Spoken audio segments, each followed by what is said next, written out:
What is up? And welcome to the Rookie Reset. I am Andrea Fitzgerald, and I'm going to be your host today. Now, you may be asking, what the heck is a Rookie Reset? Well, folks, it would be an evening just like this, except y'all, I would be stressed the hell out because I could not manage my classroom. And quite frankly, I could not figure out this whole teaching thing. So what we do here on the Rookie Reset is to provide you with practical tools, tips, and strategies to support new teachers and stand in the game, because oftentimes new teachers quit too soon because they're not getting the support they need.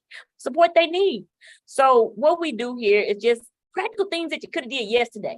I get the educational jargon, and you saying, you know what, this is too deep for me. Tell me the simple stuff that I can do to survive. So that's what we do here on the Rookie Reset. Practical things to help you stay in the game. So today we are going to talk about Teacher Pizzazz. And shout out to Miss Reed because she created that name. Teacher Pizzazz. Now you may be saying, what the heck is Teacher Pizzazz?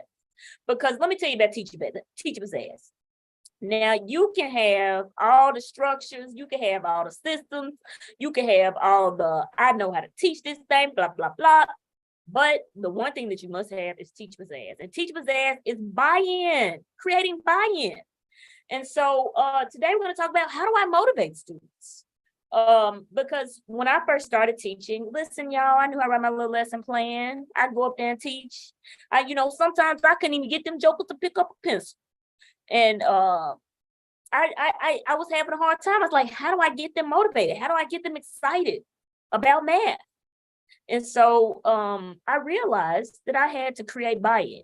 It's almost like the underbelly to you being able to do everything else. They've got to be motivated, inspired to be like, you know what, I'm going to do this.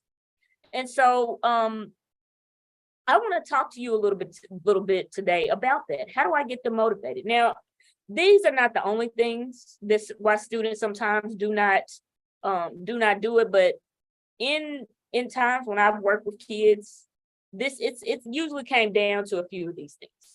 So a lot of times, sometimes it's like, yeah, I'm actually just not interested in this Fitzgerald. It's like when I was coaching basketball, I talk about it all the time. I was like, oh guys, I want you to have a scholarship, but that was my motivation. That was not their motivation. So I had to make some adjustments. And then sometimes it's like figuring out what's important to them. Like, I don't like math, Miss Fitzgerald. I'm not motivated to do this. And then what I've often found is a lot of times the kids don't maybe do it, or even sometimes when people don't do things because they don't believe it's a possibility. Like sometimes the narrative is, I've always been bad at math. So this is just going to be a repeated cycle of me doing that again. So sometimes they may not even attempt because they don't actually feel inside that they can do it, or maybe someone has spoken negatively or ill to them. So I want to share with you a few ways to get students motivated to do the math or do whatever subject it is that you're doing, because the Teacher Pizzazz has got to be there for them to actually want to do it.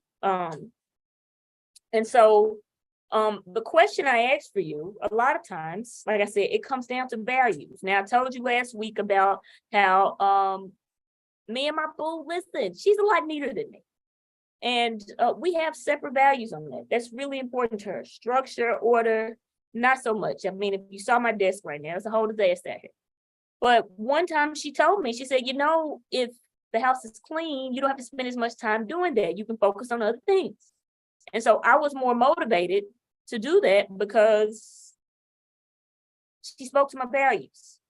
And so when I was a teacher, I came in, I said, oh, guys, you should care about these little math problems like I do. Y'all, they didn't care about my little math problems. But you know what they did care about? Zeros in their bank account. And so I excuse me, I had to figure that out. What do you value? And one of the ways to do that is by taking the time to understand who it is that you're working with. And so it's really important to do that so that you can know, like, if you don't care about 2x plus 6 equals 8, what do you care about? And it wasn't always money. They love money, but it wasn't always that. Now, I'm going to share with you, if we have time, I'm going to share with you the strategy that I used to use at the beginning of the year, every year, to get them bought in. So, okay, Ms. Fisher, I'm going to do this math. Now, I think the other thing is, you got to be exciting.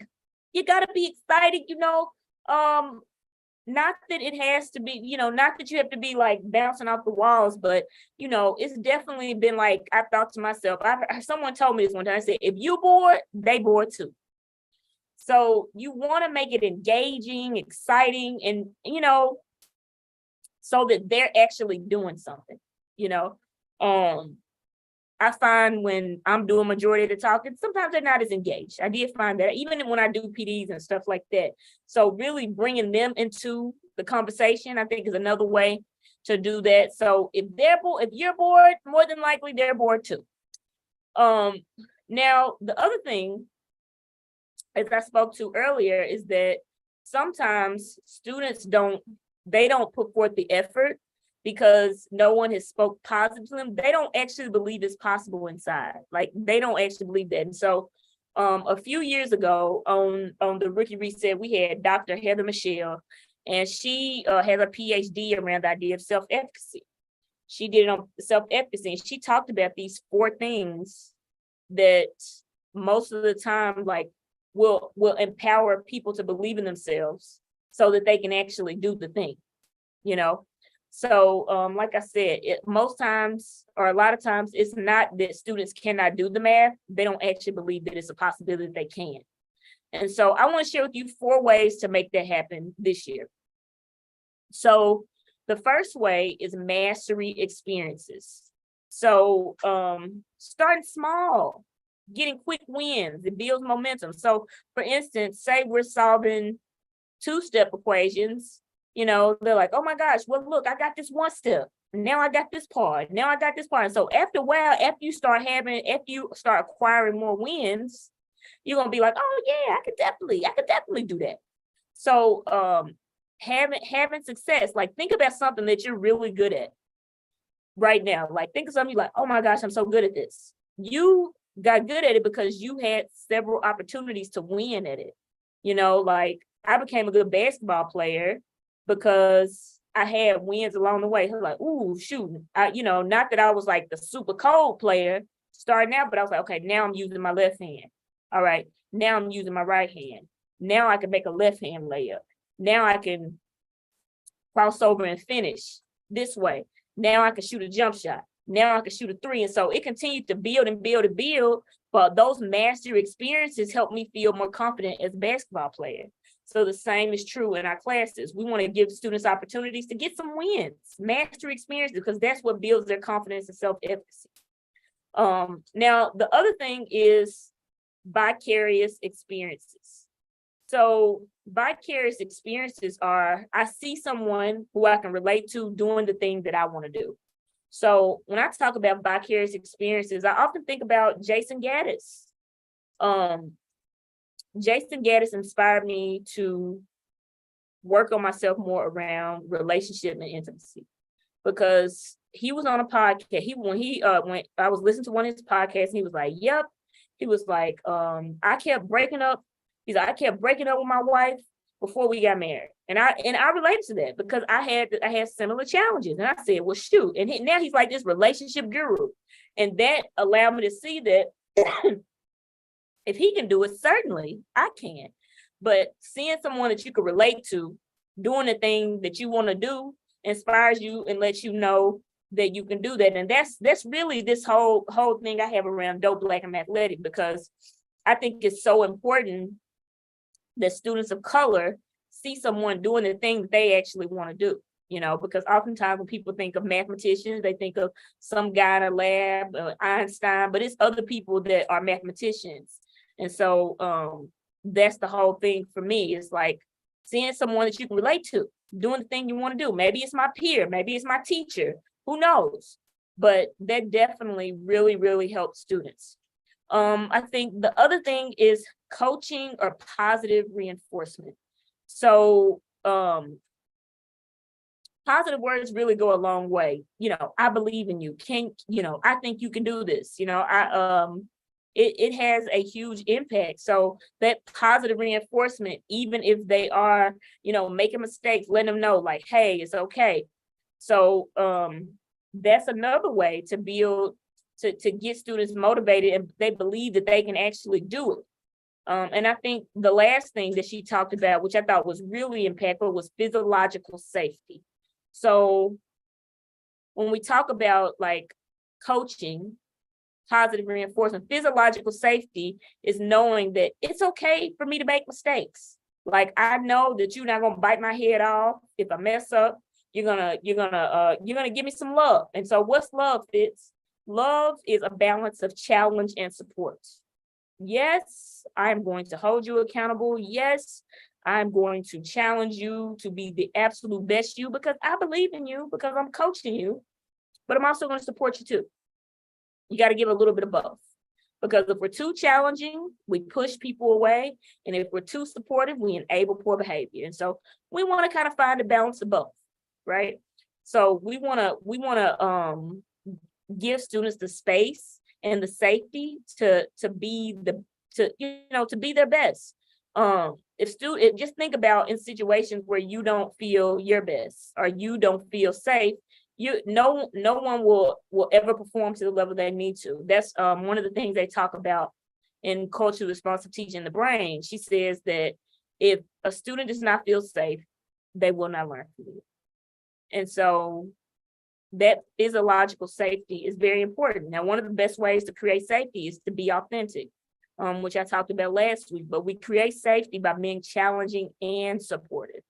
It's okay if you make mistakes. Like, I make mistakes. I'm a whole human being out here. So those type of things. So just to recap those, mastery experiences, meaning having those wins of success, vicarious experiences, seeing someone who I can relate to doing the thing that I want to do, positive reinforcement, similar to coaching, like, hey, I'm giving you positive words to let you know like you can do that, and encouraging you. And then also that physiological safety.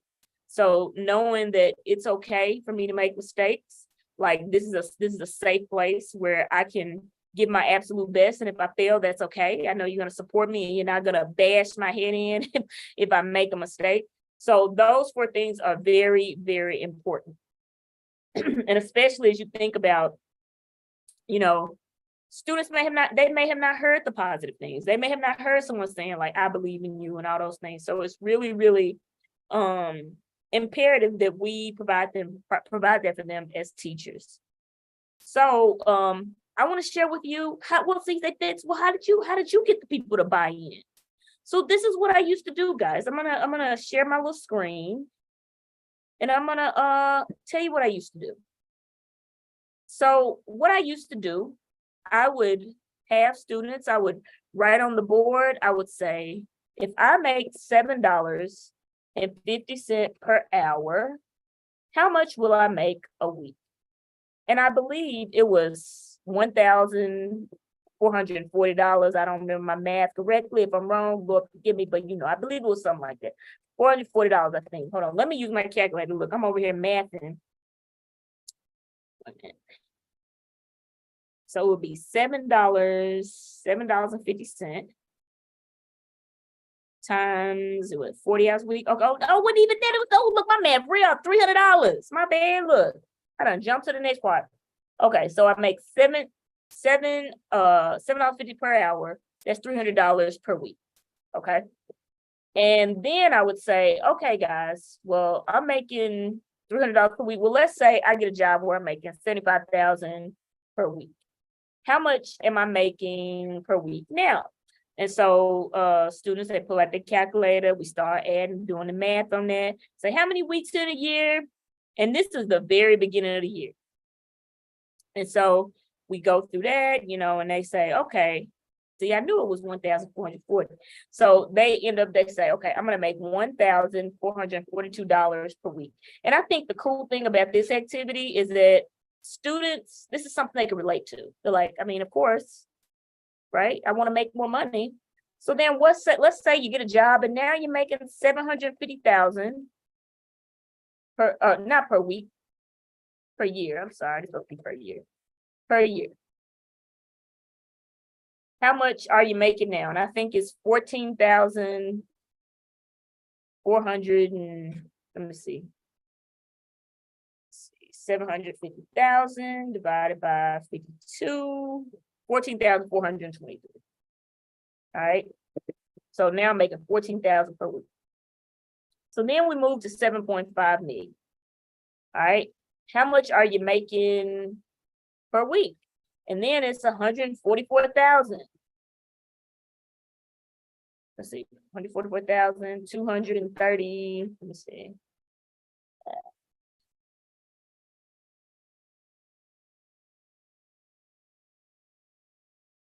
All right. 230. Okay. Well, dang. Well, what if let's see, we add another, was it 75 billion? How much is that? And the numbers go on and on. So we get to the end and I say, well, what do you think? I ask students, I say, well, what do you think is a separator between this person that's making 75 billion and making 1.4 million per week and this person that's making $300 per week? And not that anything's wrong with that. Let me say that there's nothing wrong with that. So what do you think is the difference between these different amount of money? And they will say, oh, this person does this, they do that. And I said, you know what? The person that's making 75 billion, 7.5 million, they solve a very specific and complex problem. That's what math is. They solve very complex and specific problems. I said, you know why we have Facebook? You know why Mark Zuckerberg is rich and has all these zeros in his bank account? Because he solves a very complex problem. They said, oh, I want to see my cousin from way back when, my friend from elementary school, but I can't drive back and say, I can't drive back home to see him, or I need to see my friend from college. I want to see what they're up to. He created Facebook. He solved a very complex and specific problem. And now look, we on the platform now. We on the Facebook, we on the Instagram, we on all of that because he solved a very complex problem. What is math? Can I help you become a complex thinker? Because that's exactly what math is. Math is about solving very complex problems. Can I help you get some zeros in your bank account by helping you think critically? Because yeah, I get it. You may say, I've been terrible at math my whole life. That's okay. But I want to help you get some zeros and commas in your bank account by helping you think critically. Can I do that for you this year? And the difference here is I spoke to their values. I didn't try to force down their throat. You need to care about education like I did. They didn't care about my little math problems. But you know what? They did care about these zeros and these commas. So it's a very, very, very important to really think about, like, what is my students' value? What's important to them? Because maybe they don't care about this ELA text or this social studies or this science, but how does this relate to their everyday lives? How is this something they can be like, oh my gosh, yes, I want to do this?